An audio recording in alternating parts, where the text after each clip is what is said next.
Okay, so if there's one thing I've noticed as the channel grows, that's more people come on board and are, I don't know if they're telling me or if they're trying to suggest how I should run this channel. You know, oh, you swear too much, or you always seem angry, or you rant too much, or your reviews are stupid, or they don't make sense, or, you know, some people, is this even a review? And hey, listen, like for 95% of you that have been around for a while or new to the channel and you like what I do, thank you very much. And for the, you know, the few people that have come on board that don't like what I do, listen, you don't have to like what I do. I'm not going to change what I do. I don't do this to make money. I don't monetize my channel. Christ, could you imagine if I had to fucking bleep out every time I said fuck? Gee, I'd spend more time editing a video than I would, you know, putting them out. It's ridiculous. And yes, I know I swear too much. I get going and I get rambling and it's F-bomb. Even I think I swear too much. So I am going to work on that. But as far as the rest of it goes, listen, I try and base my reviews as just like I'm your buddy. We just saw a film. We're walking out of the theater and we're talking about it. That's kind of how I give my perspective on movies. I never went to film school or any of that stuff. If you want to go see like a legit review, go watch Chris, you know, Stuckman or Jeremy Johns, or, you know, they've been around they've got millions of subscribers. They've been on this platform for 10, 15 years, I think. So, but I just try and revolve around a lot with the lower budgeted stuff for the most part. Okay. And again, a lot of the stuff I talk about is just my opinion, which leads to my rant videos, because I'm passionate about it. I'm passionate about horror, and I don't like tap dancing around the issues like some reviewers do. I just get straight to the point because I'm not trying to make money here. A lot of people will tap dance because they don't want to get demonetized or whatever. I don't give a fuck. I don't monetize my channel. I don't care if I make 1 cent off of YouTube because I don't need the money.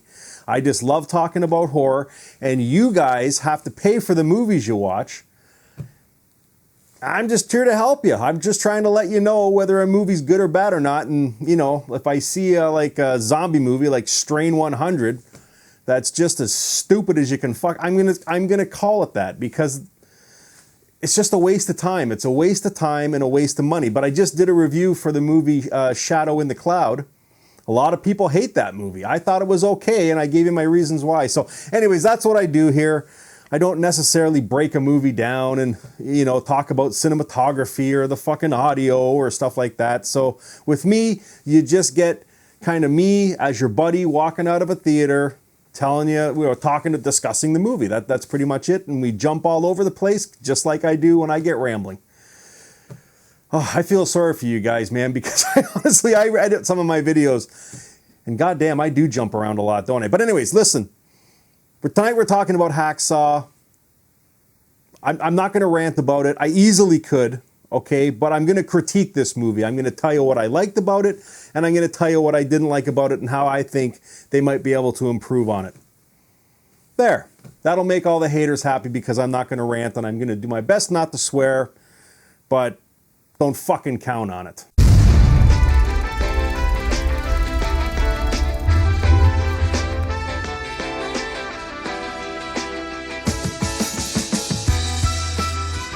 Hey guys, okay, so sorry about rambling on there. God knows I like to fucking ramble. So anyways, okay, we're talking about Hacksaw tonight.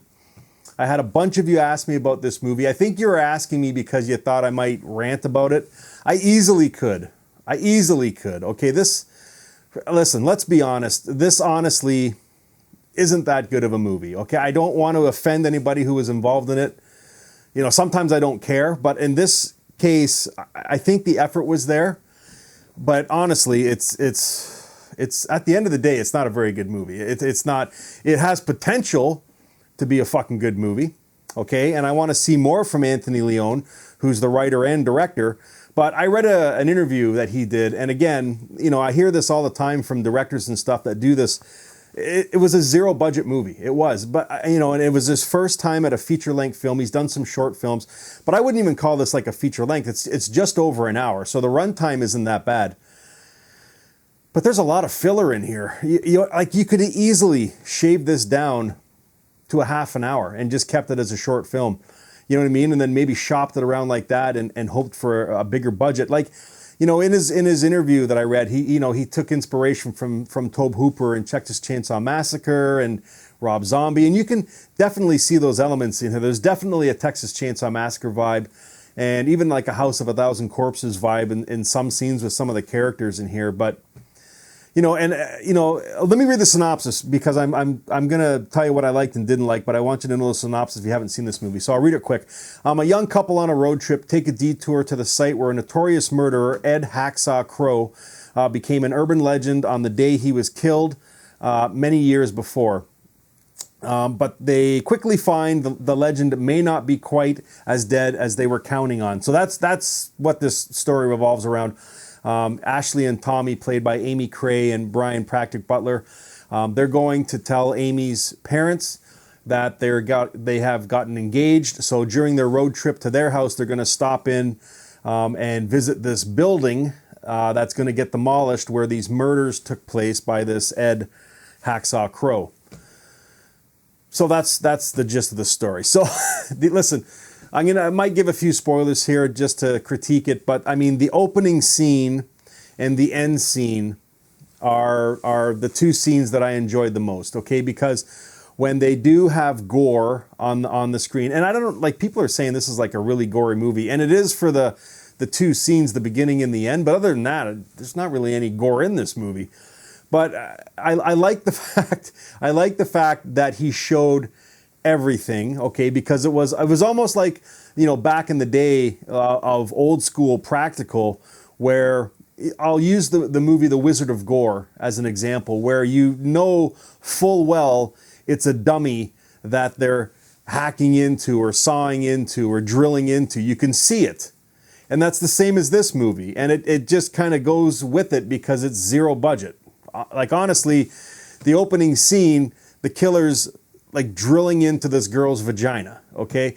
And I mean, that's fine. I mean, the cut scenes are kind of not very good.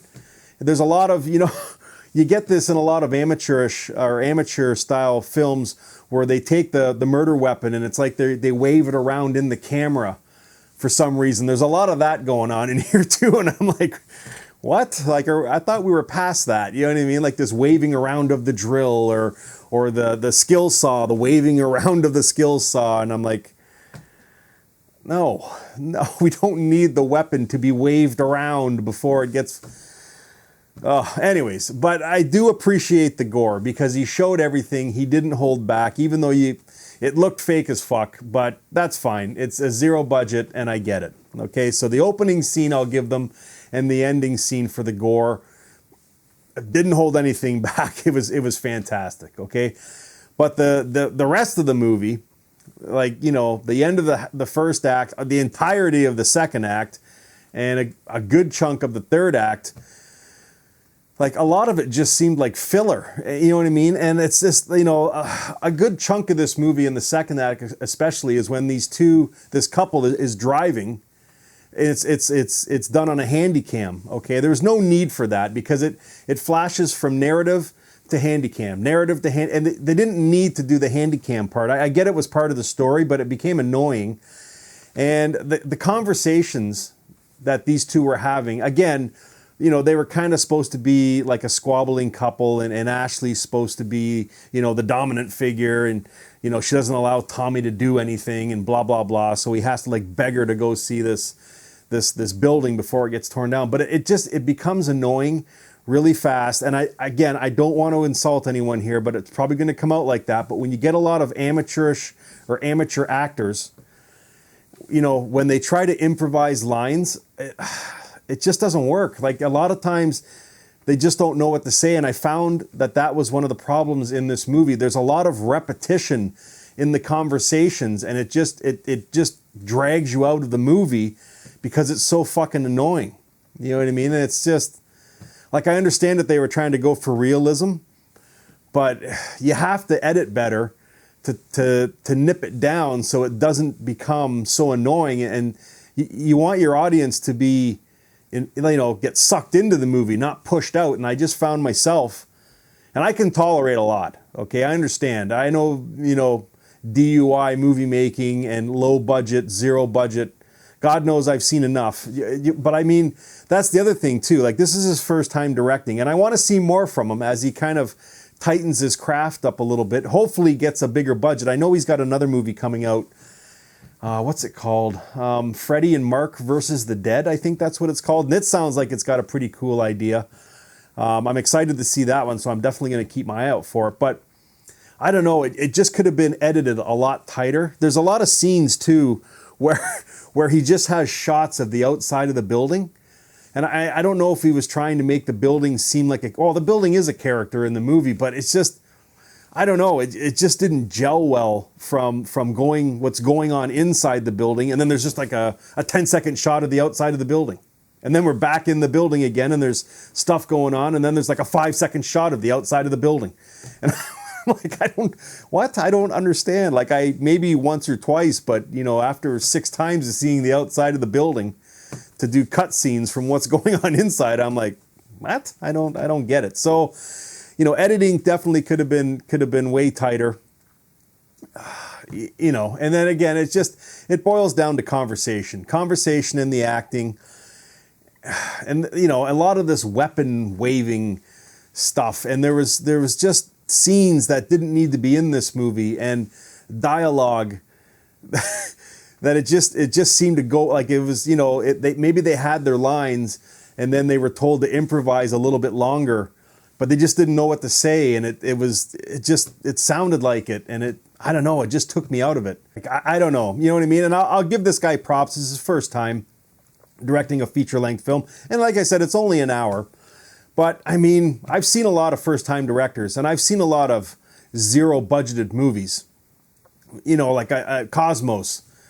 That was a zero budget, like a legit zero-budget movie done by the brothers there in California. That was their first time directing. That movie was fucking fantastic. I just did a review for a movie called Deadlock, which takes place in an elevator.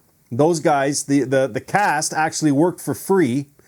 The director got brought on board. It was his first time directing a feature-length film, but they did it the right way because they put it on Amazon Prime, and you can watch that movie for free. You know what I mean? Because it's kind of like a tune-up or a tightening up before, that leads on to bigger and better things from this director. And I'm hoping that that's what they do with this movie.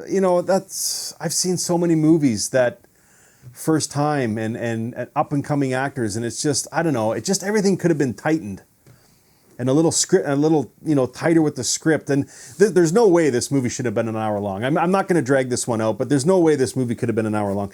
What they should have done was easily trimmed off 30 minutes, which they easily could have done, because there was a lot, for an hour movie, there was a lot of filler in this movie. There really was, okay, especially in that the end of the first, second act, and going into the third, a lot of filler, okay? They should have nipped it down to 30 minutes and then shopped it around as another short film, and then hoped for a bigger budget, because the budget obviously held this movie back. I mean, it's, I might be sounding like I'm knocking the director, and I'm really not. I mean, he's just getting started, right? So, I mean, he's got a lot of stuff he's got to learn still, and I appreciate that. And I always preach low budget. You should be throwing gore in our face, and he does that in the first scene and the end scene. But it's just the rest of it that, trim it down, 30 minutes, shop it around as a short film. I mean, again, this can't even be classified as a feature length because it's only an hour. So why not tighten it up that much more? So anyways, this is just my opinion, to critique it. But, I did appreciate, they I don't know how they found this building and they were allowed to use it, but I did appreciate the building, you know what I mean? And the inside was done up okay for the zero budget. And the gore, even though it looked like it was like Wizard of Gore style gore, I still appreciate it because they didn't hold anything back. I mean, it was all in your face, and they amped up the blood, and that was fantastic. But anyways, I'm going to stop there. But yeah, it definitely could have been tightened up. And, some of the acting, well, a lot of the acting was not very good. But it just comes with up-and-coming actors, and especially when they're trying to improvise, there's a lot of repetition. And it just took me out of it. So anyways, Probably going to get a lot of hateful fucking comments for this one if you're involved in the movie, and I apologize, but I'm just being honest. I mean, come on, let's look at it realistically. But I am excited for his next movie. I really want to see that, and I want to see where this guy goes down the road, because if he is amping up this much gore in our face now, I'm excited. I'm excited to see what he does in the future when he gets an actual half-ass size budget, you know what I mean, and a little more production to go with his movies. So I'm definitely going to be keeping an eye on him. So anyways, we're going to end it there. It's Hacksaw. If it is out for rent now, I'll try and find, I guess I should have looked before I even did this video, but if I do, I'll post it on my Facebook page. All my links are in the description box below. So make sure you sign up for Happywax TV on Facebook too. So, but if I do find out where it is playing, I will let you know. Go check it out, and then you can see what I'm talking about. And if you have seen this movie at a festival or wherever it's playing, let me know what you thought of it, because I'm curious to see what you guys thought of this flick too. So anyways, it's called Hacksaw, and until next time, stay scared.